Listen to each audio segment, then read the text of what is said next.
All right. Well, brother, thank you for being back. We're going to have a discussion about ecumenism, particularly extreme ecumenism. How you doing today?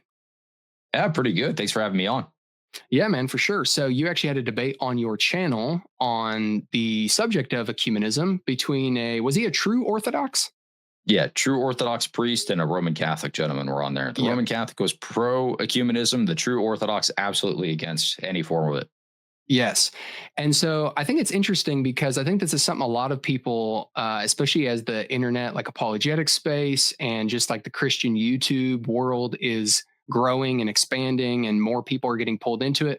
I think it's a question a lot of people have of what is ecumenism?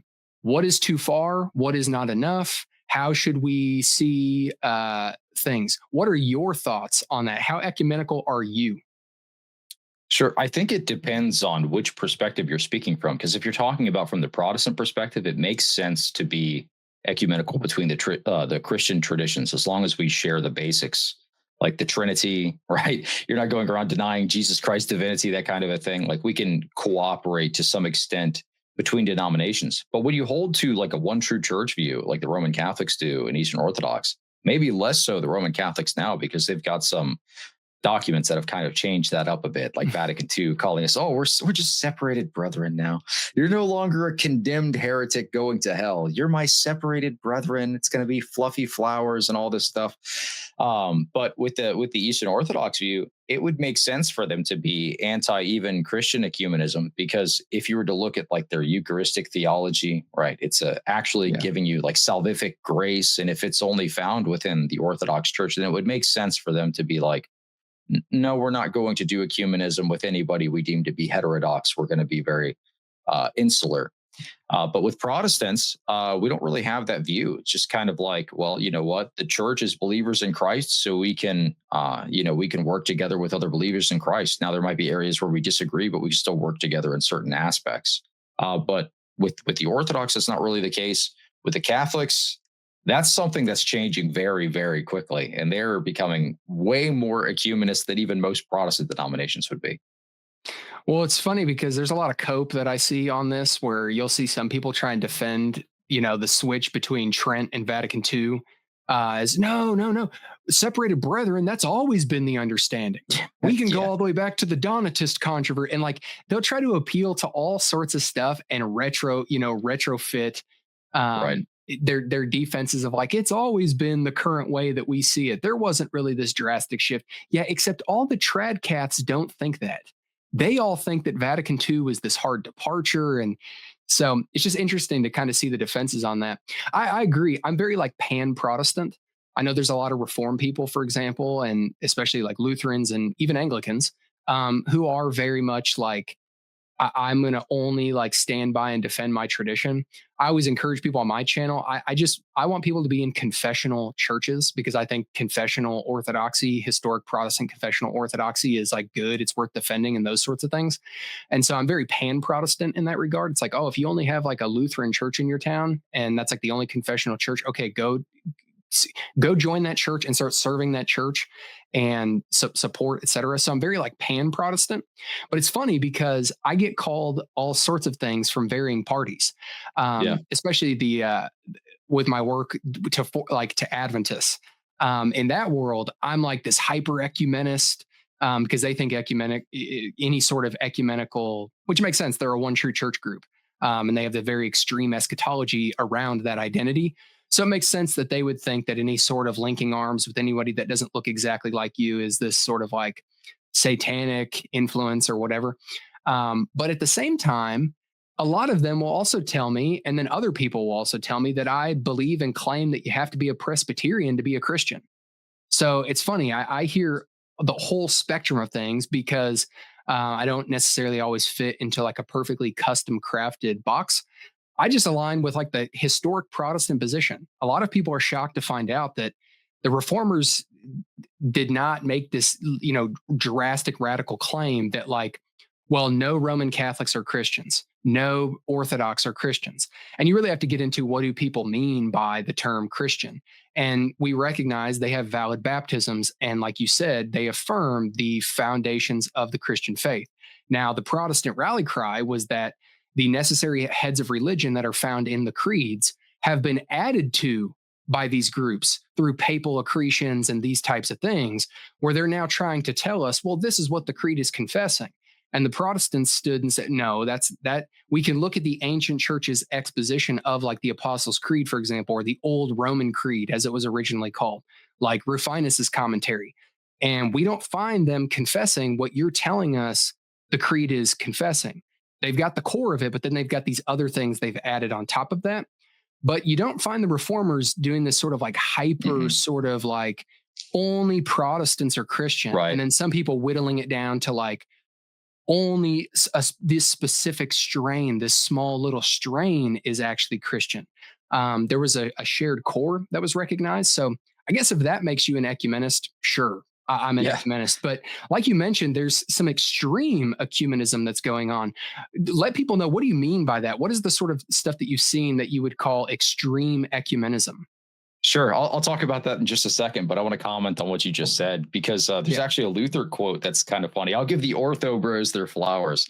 Luther says like what did he say? That like the Greek Orthodox are the best Christians or something. Yeah. There's a quote that floats around they like to share quite a bit. So I'll give you your flowers. There's your Luther win for the John Calvin has one defending them as well. He in his Institutes, he asked the question rhetorically. He says, so the Roman Church has deemed the Eastern Church to be schismatic on what grounds?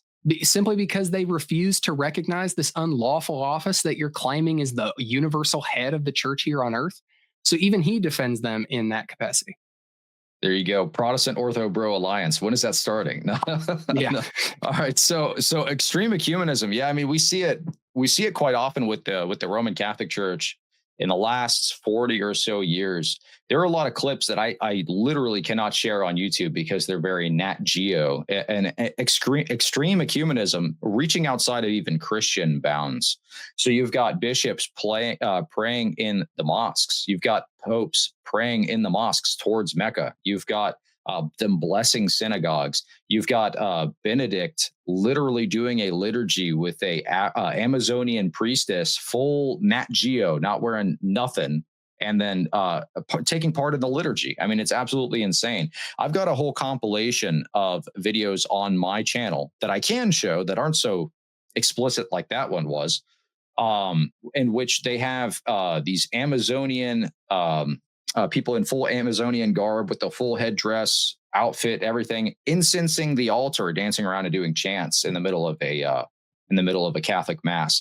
So you do have this form of pan-religious ecumenism that is absolute. I mean, if you were to look at the writings of Aquinas in his Summa Theologica, he literally says that if you were to pray in the mosque, it's considered apostasy. So even from the standards of the angelic doctor of the church, they become apostate by participating in these types of extreme levels of ecumenism. And I think we're going to continue to see this level of ecumenism from the Roman Catholic Church. Now, granted, it's not limited to just them. There are several mainline Protestant denominations that have unfortunately become very liberal and participate in almost exactly the same thing. Many of the individuals that are part of the World Council of Churches participate in similar actions. Typically, it's like a political move. They want to appease the Muslims, so they'll go pray in the mosque or something along those lines.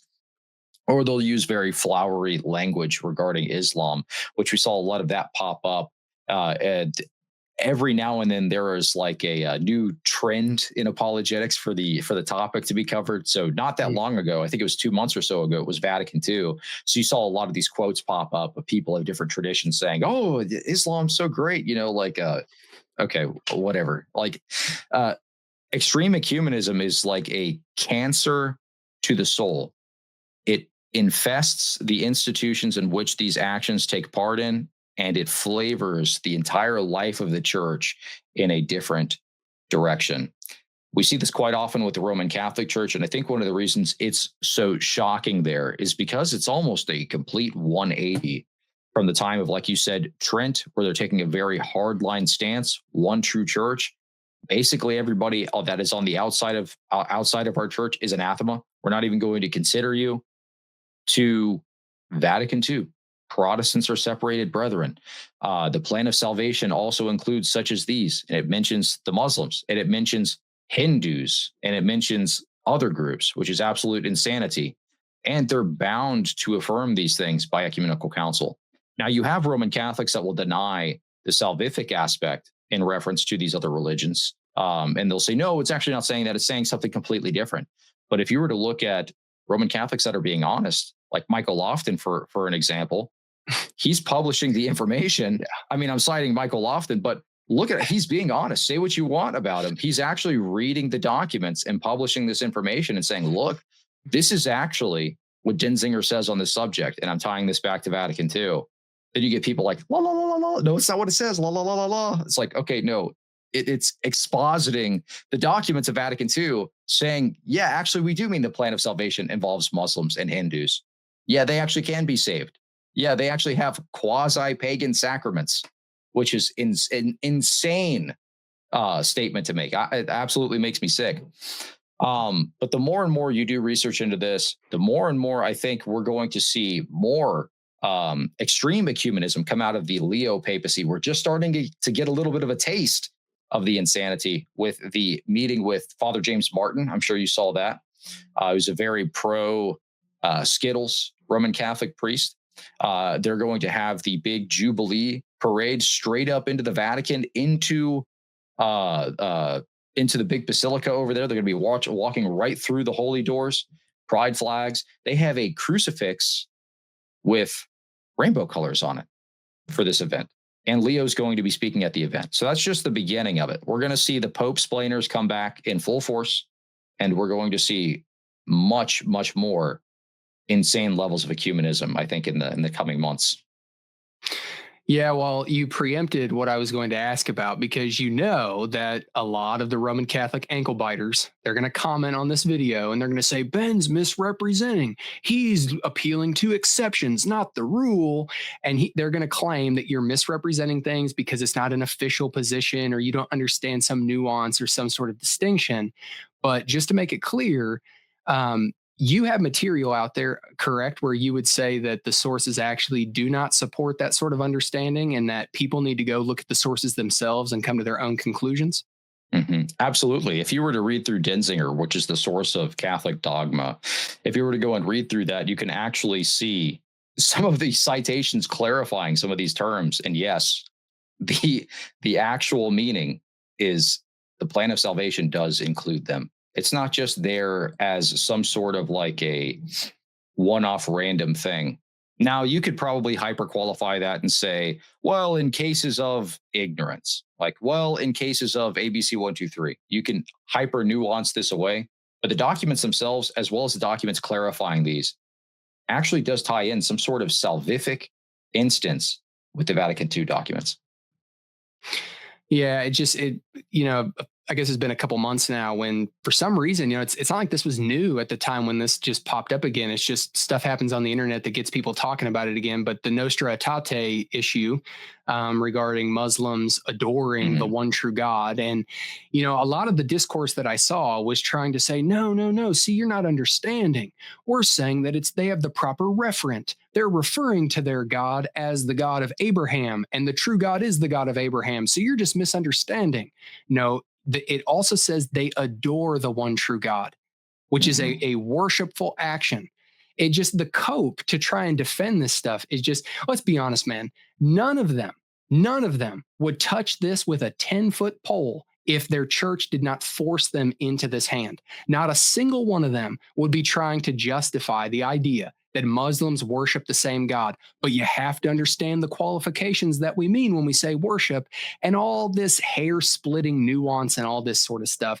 And then trying to, again, the same cope. I've seen so many people on that try to act like this has always been understood. Even the early reformers understood this and believed this. And they'll go quote mine and pull stuff out of context, not even understanding how worship in historic Protestant theology is tied to union with Christ. True worship, and that in order to offer true worship, you have to actually be in union with Christ, and that there's even people in the visible church who, by virtue of not being in union with Christ, aren't actually truly worshiping God, but are actually heaping up judgment for themselves, no differently than, the pagan, actually worse so, because they have more light than the pagan outside of the covenant people, et cetera. But it's just crazy, the sort of defenses and whatnot. But I just say that because I know they'll comment on here and they'll go on some diatribe skeed of, or screed on X and all these platforms and talk about how we have no clue what we're talking about. We're totally clueless.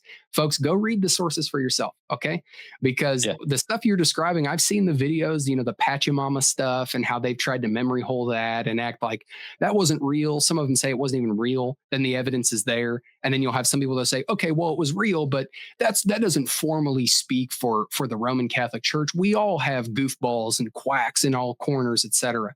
Yeah, go look at the data on that stuff. Look at Roman Catholicism in Brazil and Latin America and these sorts of places where you see all sorts of syncretism taking place that just further bolsters this hyper ecumenism that we're talking about.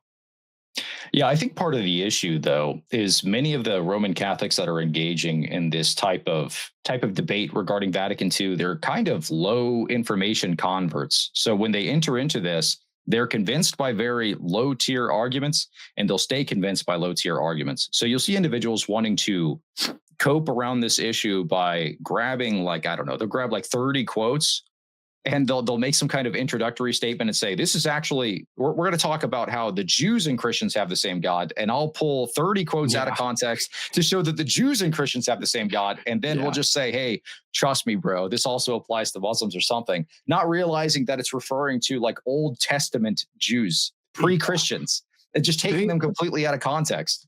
Yeah, they love saying, you'll never find the apostles calling the Jews idolaters. They think that that's just like this home run argument. I'm thinking to myself, dude. I mean, the cope is just crazy. And I've seen them try to pull quotes from like Reformed scholastics, Lutheran scholastics to then try and say, well, see, even they agreed with this. It's all superficial appeal. It's cope to try and do damage control and try and, again, like I said, I do not believe for 1 second that any of these guys that defend this stuff publicly would be doing so if their church didn't force their hand. I don't believe it. And again, like the Discord bros, they're going to tell you we're not the clueless ones, etc. But they're the ones using these horrible defenses that I see, for example. At least some of them. They're not the only ones, obviously, but it's like you're using the same defenses that like the low information convert is using. So I'm not really sure that all that scholasticism is doing you much good. Yeah. Well, I think it's evident in the big string of Catholic losses and debates lately. There's been like 8 back-to-back losses in the last 3 months of like the biggest platformed debates. I mean, the last 4 Jay Dyer debates against Catholics, they've lost horribly. The last couple of debates I've done on Vatican II, the Catholics lost horribly. When are they going to learn their lesson that this is indefensible? This is ridiculous. Well, maybe they're regrouping currently because I saw after the last Jay Dyer debate there, I saw a lot of people throwing Tim Gordon under the bus, basically saying, well, he's not a good representative. This is why we need to. This is why the apostolate needs to or I can't remember exactly what this person said. I saw one person saying something like, "This is why the church should regulate who can become an influencer." Because then we have people going out there who don't know what they're talking about. But isn't he like a one topic debater? Isn't it just like the thing he debates all the time? Maybe I'm not really plugged in super hard on a lot of the lore on that, but I thought he was one of these types that like he pretty much debates like one issue all the time. But either way, it's not really a good defense. That's my point. Is nothing really personal about him. Like I said, I don't know him personally, but that's not really a good defense. So I wonder if they're currently like regrouping.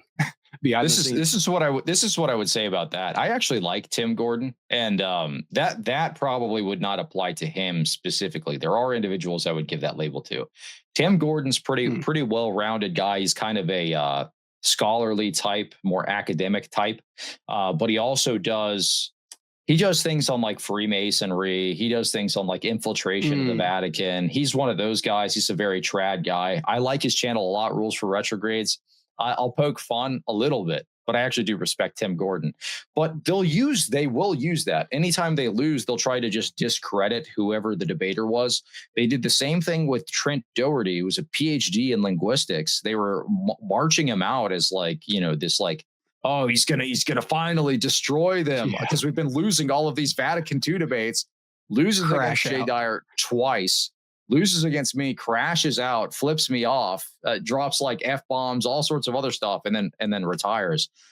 So they're like, oh, he's not a real debater. You're like, okay, like I'm debating guys that have PhDs, dude. They're not real debaters. What do you have to have 4 PhDs? What's the deal? How many PhDs do you have to be a real expert on these subjects? It's just ridiculous cope. But I can already kind of predict the thoughts in the comments. The comment that I get over and over again, oh, well, what about Paul when he was talking about the unknown God? What about this? What about that? It's the dumbest line of reasoning, because the entire point of all of these debates is that willful rejection does not equal ignorance. It's not the same thing. You can't willfully reject Jesus Christ and still worship the same God. You might be able to be ignorant, right? Like the pre-Christians didn't know who the Messiah was. They're worshiping God, so they're pre-Christians, right? They're worshiping the same God out of ignorance of what will be the fulfillment later on. You can't say that, let's say like a Muslim, I say, hey, Jesus is God. Do you worship the same God as me? They say no. Obviously, that guy doesn't have the same God as me, dude. It's just, it's that simple.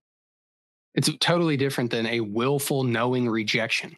Like the other thing I've tried to see them corner people with is typically Protestants who bring these objections up. They'll say, well, do you think the Orthodox are worshiping a false God because they reject the filioque? And what I always tell them is, again, this is not a valid comparison. Yes, they reject the filioque. Shocker.